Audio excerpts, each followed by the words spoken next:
Eh bien bonjour à tous, c'est Speed. Aujourd'hui on se retrouve pour une nouvelle vidéo. Aujourd'hui on se retrouve pour une vidéo sur Scratch, plus précisément sur mon nouveau jeu qui s'appelle Survival. Désolé, pas de nom pour le moment. Donc c'est un jeu que j'ai pris quand même beaucoup de temps à développer, en sachant que c'est quand même la bêta du jeu, pour vous dire. Donc le jeu commence très simplement, vous pouvez couper du bois. Donc on coupe du bois. D'ailleurs, tiens, la variable n'est pas au premier plan. Je sais pas pourquoi. Le petit plus que vous voyez là. Là par exemple je vais créer un mur. Hop, un mur, j'ai assez de bois. Donc. Ah, je suis mort, d'accord. Bon. Comme vous êtes mort, il y a un écran noir. Et il y a aussi. Et ce que vous venez de voir qui est en vert, c'est des zombies. Donc je vais. Ok. Hop. Go, j'ai une arme, c'est bon. Donc je peux me défendre normalement. Ok. Donc l'arme est quand même à une durabilité très petite. Ah ouais, voilà, mon épée est déjà pétée.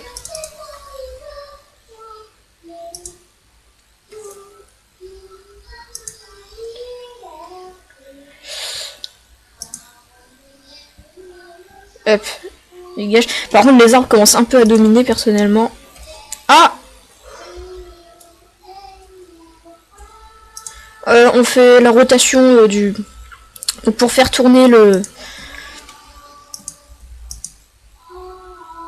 Voilà. Donc pour faire tourner le mur, c'est espace.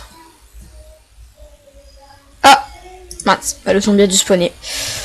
Bon, alors pour commencer, commençons par le joueur.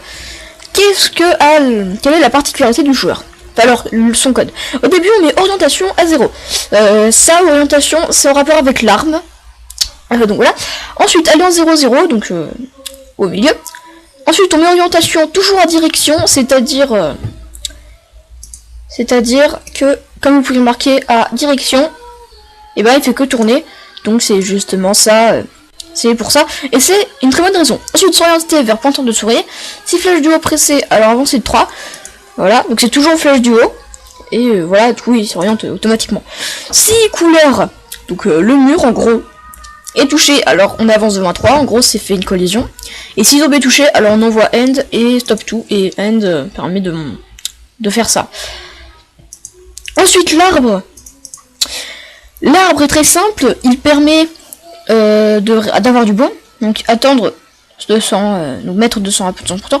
Et répéter indéfiniment. On attend nombre aléatoire entre 2. Non, on répète nombre aléatoire entre 2 et 5 secondes. On répète un nombre aléatoire entre 2 et 5. Et on veut un nombre aléatoire pour on crée un clone. Puis après caché et on attend entre 10 et 15 secondes.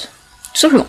Quand je commence un clone, on précise que si pointant de souris, le joueur est souris pressée, alors il se casse. Mais avant, on doit attendre 1 seconde, et si le joueur est encore touché, alors on rajoute 2 à bois et on supprime le clone en question. Le plus, c'est peut-être le plus galère à coder. En tout cas, j'ai pris beaucoup de temps. Ouais, ça c'est pour le test. Donc au début, il va ici. Enfin voilà. Après quand ce lutin est cliqué, on passe au costume suivant. Il y a pour le mur et pour l'arme. Si le costume est égal à 2, donc pour le mur, que il y a assez de bois, donc 4, là j'ai mis 3, c'est normal, j'attends 1 seconde, si le costume est toujours égal à 2, alors envoyer à tous mur, basculer sur le costume et mettre OK mur à 1, sinon mettre OK mur à 0. Donc, là c'est assez simple, c'est parce que quand je reçois mur, il s'oriente à 90 degrés, attendre 1 seconde, ajouter à wood -4 et mettre à OK mur 1. Et répéter jusqu'à ce que OK mur soit égal à 0 à la pointeur de souris. Et si la souris est pressée, justement, on met OK mur à 0, ce qui fait que le programme ne se répète plus. Donc là, estampillé, ça duplique. C'est comme créer un clone, sauf qu'on peut pas interagir avec. On cache et si c'est espace, là ça rotate. Et là c'est effacer tout, c'est très important, que sinon les murs ne vont jamais s'effacer. Ensuite, le zombie est très facile à programmer personnellement. Donc on répète indéfiniment, attendre entre 8 et 12 secondes, montrer, aller à nombre aléatoire comme l'arbre, créer un clone de moi-même, puis cacher. Et je précise que quand je commence un clone, je répète indéfiniment, je m'oriente s'orienter vers joueur. Si la couleur marron, comme le joueur du coup, et donc le mur Donc s'il touche le mur comme le joueur, eh bien, il recule, c'est la collision. Il avance toujours de 1, et si la couleur grise, donc celle de l'épée, est touchée, alors ajoute durabilité à -1 et supprimer ce clone, parce qu'en effet l'épée a une petite durabilité.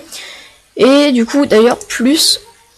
Là c'est exactement le même programme qu'ici, sauf que là on envoie arme, et du coup quand il reçoit arme, met durabilité à 3. Et là du coup c'est aller à player et s'orienter à orientation. Parce que, alors c'est très important, parce que sinon,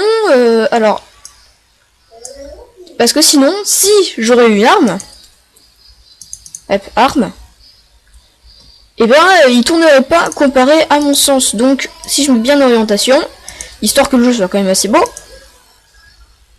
Ouais non, pas non, c'est arme que je veux. Et ben voilà, du coup il tourne avec moi. Donc c'est pour ça. Voilà.